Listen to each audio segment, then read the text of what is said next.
দেখুন কি সুন্দর দেখতে হয়েছে কালারটা। এবার নমস্কার বন্ধুরা, দীপিকাস ব্লগে আপনাদের সকলকে জানাই স্বাগত। তো আরও একটা নতুন ব্লগ ভিডিও নিয়ে চলে এলাম। আর আজকে হচ্ছে 25শে ডিসেম্বর।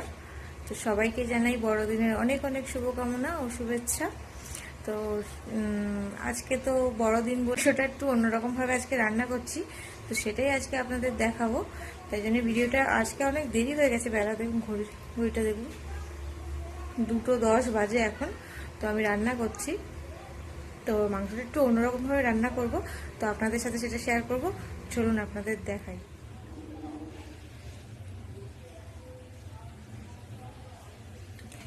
একবারে তেলটা দিয়ে দিলাম, আর এই রান্নাটা পুরোটাই সর্ষের তেলে করব। চলুন আলুগুলো, তেলটা গরম হয়ে গেলে আলুগুলো ভেজে নেব। আলু ভাজাটা বসিয়ে দিয়েছি, এর মধ্যে হালকা একটু হলুদ দিয়ে দেবো,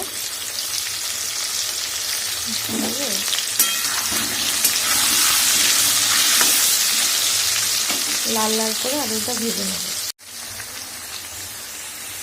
আলুটা দেখুন সুন্দর ভাজা হয়ে গেছে, আলুটা এবার তুলে নেব, নিয়ে এই তেলেই মাংসটা ভেজে নেব।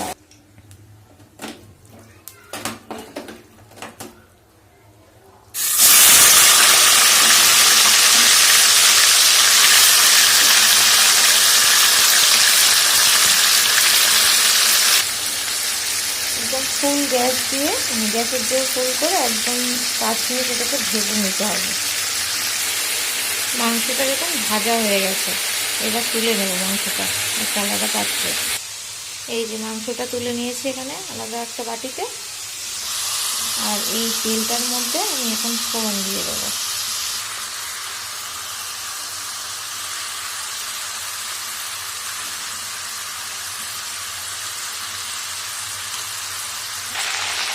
গোটা জিরে আর গরম মশলা, গোটা গরম মশলা আর তেজপাতা ফোড়ন দিয়েছিলাম। এবার এই পেঁয়াজ কেটে রেখেছি, পেঁয়াজটা এর মধ্যে দিয়ে দেবো।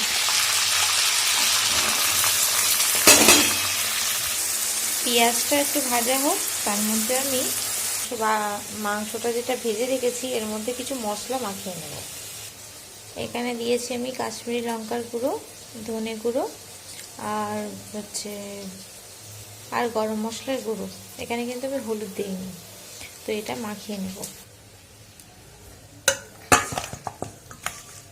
আমি হাতা দিয়ে মাখালাম, আপনারা পারলে হাত দিয়েও মাখানো যায় আর কি।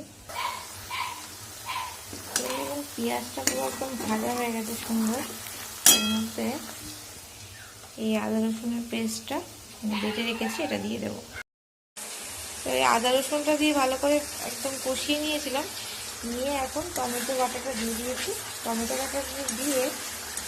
বাটাটা দিয়ে ভালোভাবে কষাতে হবে বেশ খানিকক্ষণ। তারপর মধ্যে আলুটা দিয়ে দেবো। মশলাটা একদম কষানো হয়ে গেছে, এবার দিয়ে দেবো এর মধ্যে ভেজে রাখা আলুটা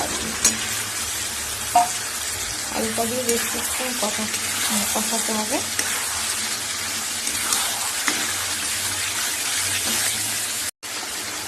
আলুটা দিয়ে বেশ খানিকক্ষণ কষিয়ে নিয়েছি, এবার দিয়ে দেবো মাংসটা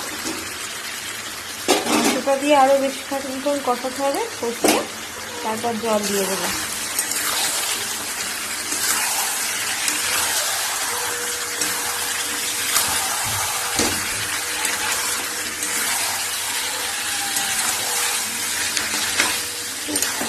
আপনি ঢাকা দিয়ে রাখবো আগে।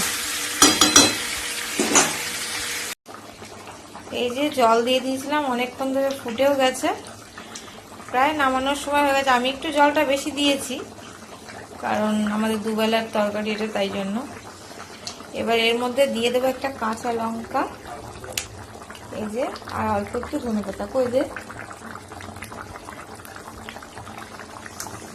এই যে অল্প একটু ধনেপাতা দিয়ে দিলাম, ব্যাস রেডি গরম গরম মাংসের ঝোল। ঠিক আছে, দেখুন কি সুন্দর দেখতে হয়েছে কালারটা। এবার খেতে দিয়ে দেবো, অনেক বেলা হয়ে গেছে। চলুন আমরা তাহলে খাওয়া দাওয়া সেরে নিই। আপনারা একদিন এইভাবে বানিয়ে খেয়ে দেখবেন। আর মাংসটা এইভাবে ভেজে নিলে কি হয় বলুন তো, মাংসটা যে সলিড মাংসগুলো যে ছিবড়ে ভাব থাকে সেটা আর থাকে না, সুন্দর সিদ্ধ হয়ে যায়। চলে এলাম রাতের খাবার নিয়ে। দুপুরবেলা তো তাড়াহুড়ো করে খাওয়া হয়ে গেছিল আর আপনাদেরকে দেখাতে পারিনি। এই যে এই থালাটা এখন সাজিয়ে নিয়েছি নিজের জন্য। প্রত্যেকদিন তো তুহিনের জন্য থালা সাজাই, আজকে আমি নিজের থালা নিজেই সাজিয়েছি। এই যে যে মাংসটা দুপুরবেলা রান্না করেছিলাম সেইটা, আর এই মাছের ঝালটা তো আপনাদের দেখানো হয়নি, রুই মাছের একটু ঝাল করেছিলাম। তো এই রাত্রির খাবার এখন বাজে কটা, প্রায় 11:30 বাজে, এখন খেতে বসেছি আমরা। চলুন তাহলে খেয়ে নিই। আজকে ভিডিওটাও আজকে এখানেই শেষ করছি। আর আমার ভিডিওগুলো যদি আপনাদের ভালো লাগে তাহলে আমার ইউটিউব চ্যানেলটা সাবস্ক্রাইব করে দেবেন, আর ভিডিওটা ভালো লাগলে একটা লাইক করে দেবেন। আজ আসছি, কালকে আবার নতুন একটা ব্লগ নিয়ে চলে আসবো আপনাদের সামনে। টাটা।